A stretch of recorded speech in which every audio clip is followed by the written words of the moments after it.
नमस्ते सदावत्सले मातृभूमि। हम लोग बात करने जा रहे हैं एक बार फिर से बंगाल की। और बंगाल में ममता बनर्जी छटपटा रही हैं, इसमें कोई शक नहीं है।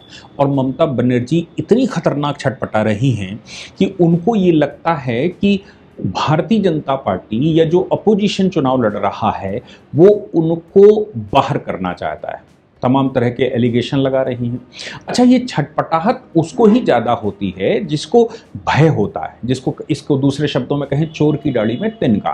और चोर की दाढ़ी में तिनका का मतलब ये है कि जिसकी दाढ़ी में कुछ है, जिसके अंदर कुछ गड़बड़ है, जिसने चुनाव जीतने के तमाम उपक्रम अपना लिए हों।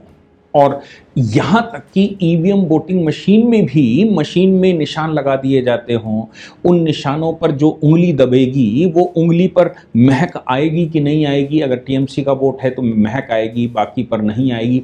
मतलब पूरा प्रशासनिक हमला, पूरा का पूरा महकमा कब्जा करके रखा है।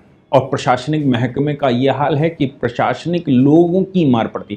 एक समय पर आपको याद होगा कि ये जब उत्तर प्रदेश में मुलायम सिंह यादव की सरकार हुआ करती थी और या अखिलेश यादव की सरकार हुआ करती थी, तो उत्तर प्रदेश में भी ऐसा खूब होता था। अभी योगी जी के बैठने के बाद उन्होंने सब क्रैश किया, उनको टाइम लगा क्रैश करने में, 9 साल लगा, लेकिन कर दिया उन्होंने। पर पश्चिम बंगाल देश का सबसे बिगड़ा हुआ राज्य है। और ऐसा कहते हैं कि ममता बनर्जी से पहले जो लेफ्ट का कैडर वहां बैठा हुआ करता था, वो कैडर पूरा का पूरा ममता बनर्जी के पास आ गया। और लेफ्ट का कैडर की खास बात ये थी कि वहां डिस्ट्रिक्ट मैजिस्ट्रेट के कार्यालय से काम नहीं होता था, काम पार्टी कार्यालय से होता था। हर गांव में एक मुखिया था, हर गांव में एक सिस्टम था। उस सिस्टम से उसके अप्रूवल के बगैर पुलिस भी कुछ नहीं कर सकती। यानी कि आम आदमी अगर पॉलिटिकल पार्टी जो रूलिंग पार्टी है उसके साथ नहीं होगा तो फिर आम आदमी कुछ नहीं कर सकता। वह आम आदमी विचार भी नहीं कर सकता कि उसको न्याय मिल सकता है। उसके साथ जो भी जाति हो रही है वो बर्दाश्त करना ही उसके पास एक उपाय है, इसके अलावा कुछ नहीं।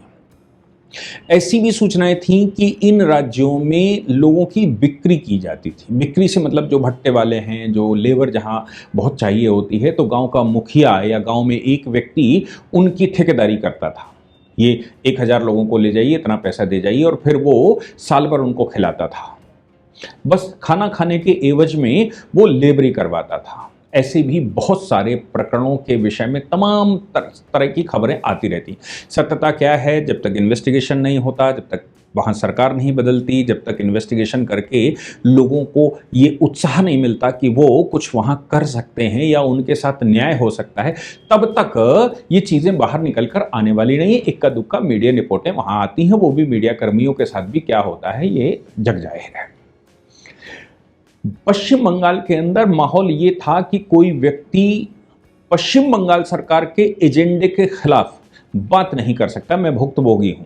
मैं जादवपुर यूनिवर्सिटी में बात करने गया था तो हमको होस्टेज बना लिया गया था। उस समय के केंद्रीय मंत्री बाबुल सुप्रियो साथ में थे और हम होस्टेज रहे कई घंटों तक। क्यों? क्योंकि हम CAA पर बात करने गए थे और ये कहने गए थे कि आप हमसे सवाल पूछिए, हम आपको जवाब देंगे।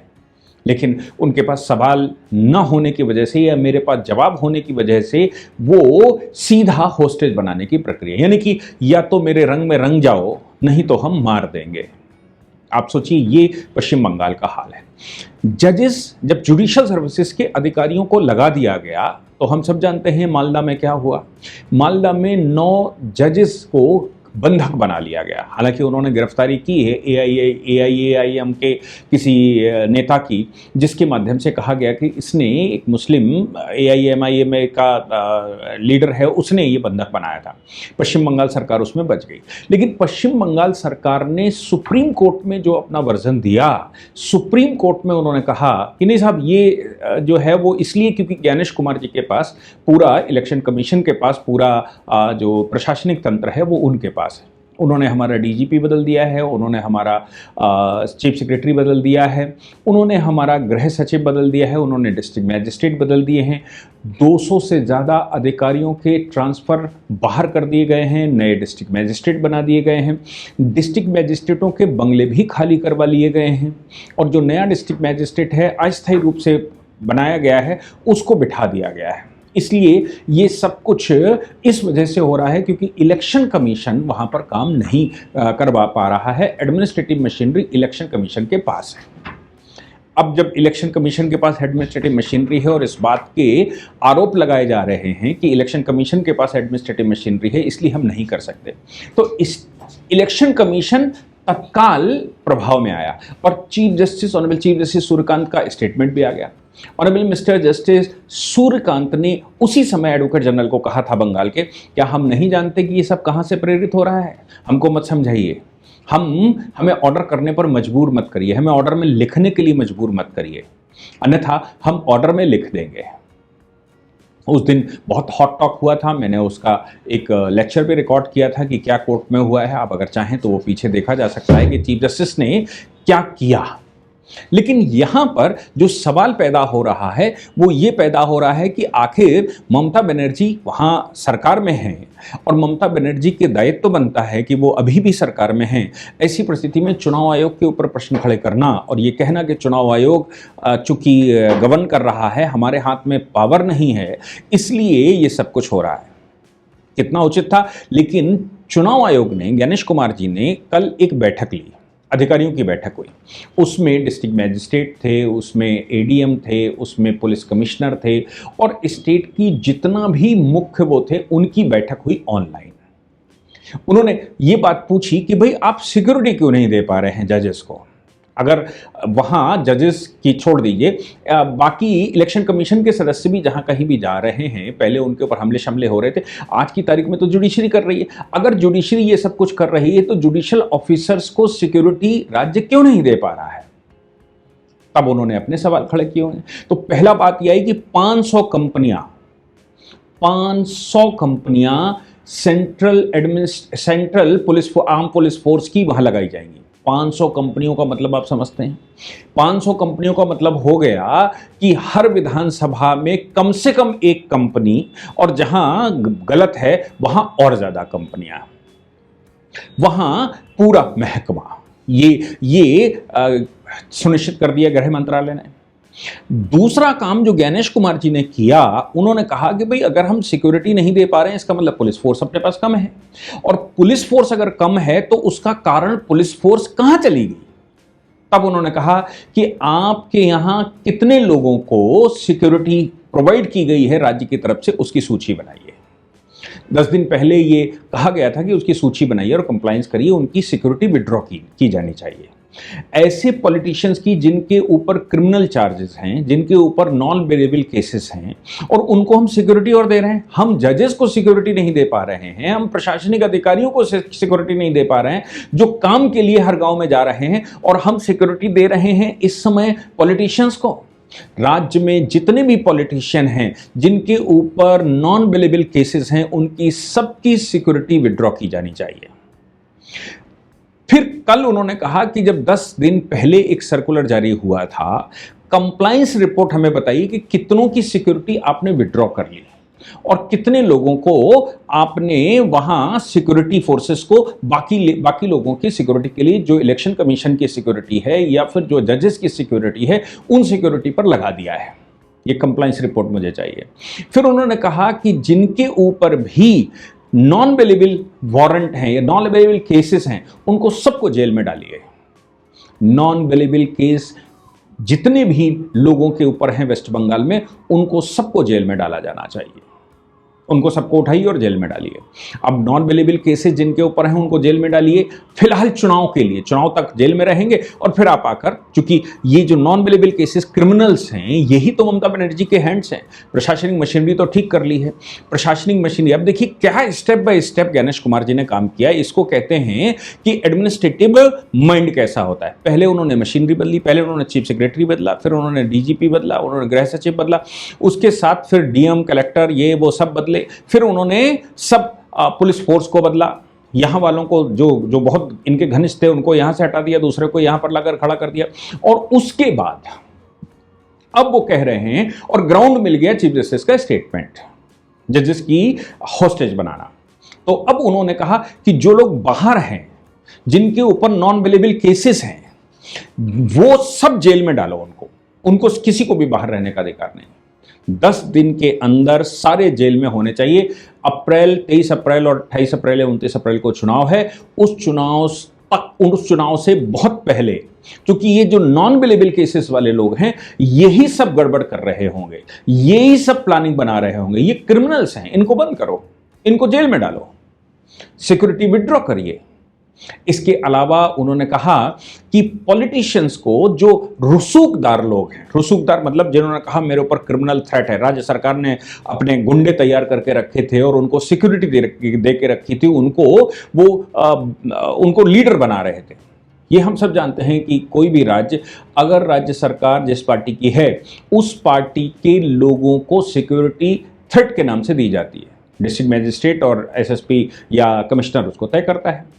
अभी चुनाव आयोग ने कहा जितने रसूखदार लोग हैं जो ये कह रहे हैं कि हमारे ऊपर थ्रेट है, हमारे ऊपर अटैक हो सकता है, उनकी सबकी सिक्योरिटी भी विड्रॉ करो।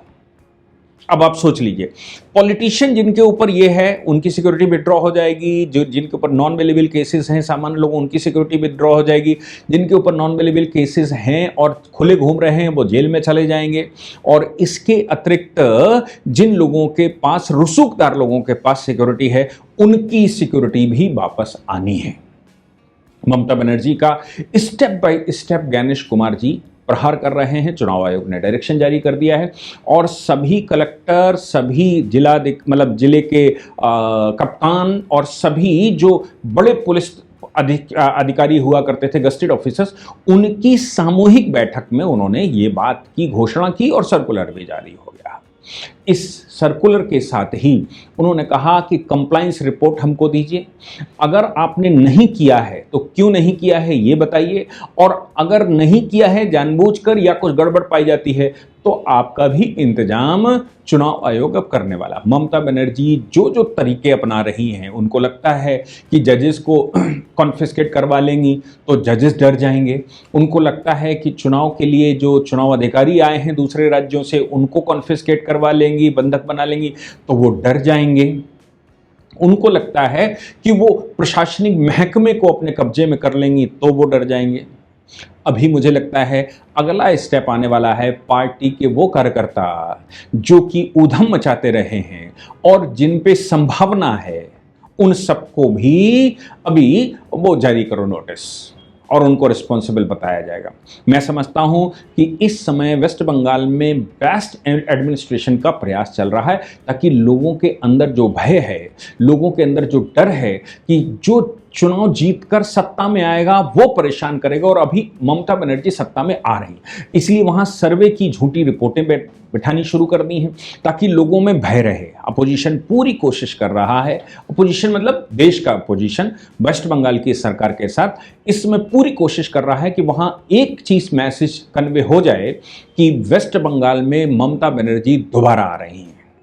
इस मैसेज से बहुत बड़ी 50% आबादी डर के मारे वोट देगी, क्योंकि सरकार में आ गई तो उसके बाद वो क्या करेंगे। वो लगातार कह भी रही हैं, उनके गुंडे घर घर जा रहे हैं और कह रहे हैं कि अभी ठीक है चुनाव आयोग तुम्हारे साथ है, लेकिन चुनाव के बाद तुम्हें चुनाव आयोग नहीं मिलेगा।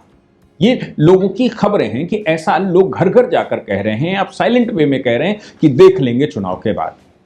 आगजनी, मारपीट, हत्याएं और क्या क्या नहीं होता, ये हर चुनाव में वेस्ट बंगाल में दिखता है। अभी अपोजिशन ने, या मैं कहूं कि वेस्ट बंगाल के जो ममता बनर्जी के गुर्गे हैं, उन्होंने, गुर्गे कहना शब्द ठीक नहीं होगा, टीएमसी के लोगों ने ये कहना शुरू कर दिया है कि central police force, central security भी कुछ लोगों को दी गई है, उनकी सेंट्रल सिक्योरिटी वापस ली जानी चाहिए। आप सोचिए कि पॉलिटिकल पार्टी की जिसकी सरकार है उनकी सिक्योरिटी वापस होनी चाहिए, या अपोजिशन के लोगों को जिनको सेंट्रल ने सिक्योरिटी दे रखी है उनकी सिक्योरिटी वापस होनी चाहिए, क्योंकि वहां सरकार जिसकी है, खतरा सरकार से है, और सरकार के लोगों को सिक्योरिटी, अगर सरकार सिक्योर माहौल नहीं बना पा रही है तो सरकार के लोगों को या उस पॉलिटिकल पार्टी के लोगों को सिक्योरिटी क्यों चाहिए? मैं कहता हूं पूरे देश में क्यों चाहिए? जहां भाजपा की सरकार है वहां भाजपा के लोगों को भी सिक्योरिटी क्यों चाहिए? जहां टीएमसी की सरकार है वहां टीएमसी के लोगों को सिक्योरिटी क्यों चाहिए? जिसकी सरकार है वो भय मुक्त वातावरण इस प्रकार का बनाए कि सिक्योरिटी की आवश्यकता न पड़े, और जो लोग एडमिनिस्ट्रेटिव महकमे में बैठे हुए हैं, ये उनकी जिम्मेदारी बनती है कि उनकी भी सिक्योरिटी विड्रॉ की जा सकती है और होनी चाहिए, क्यों होनी चाहिए? क्योंकि वो भयमुक्त वातावरण क्यों नहीं बना पा रहे हैं। वो ये उनकी जिम्मेदारी थी कि भयमुक्त वातावरण बनाए। जैसे आज ज्ञानेश कुमार जी कर रहे हैं, वैसे ही उस समय डीजीपी भी तो कर सकता है, वैसे ही सीएस भी तो कर सकता है। लेकिन पॉलिटिकल प्रेशर और ममता बनर्जी और वेस्ट बंगाल का जो पुराना पॉलिटिकल इतिहास है वो बहुत गड़बड़ है। इसलिए ये सब कुछ दिख रहा है कि वेस्ट बंगाल में बहुत कुछ करना पड़ेगा, तभी वेस्ट बंगाल सुकून की नींद सो सकता है। बाकी आप लोगों को जो लगता है वो लिखकर ज़रूर बताइएगा। जय हिंद, जय भारत, वंदे मातरम।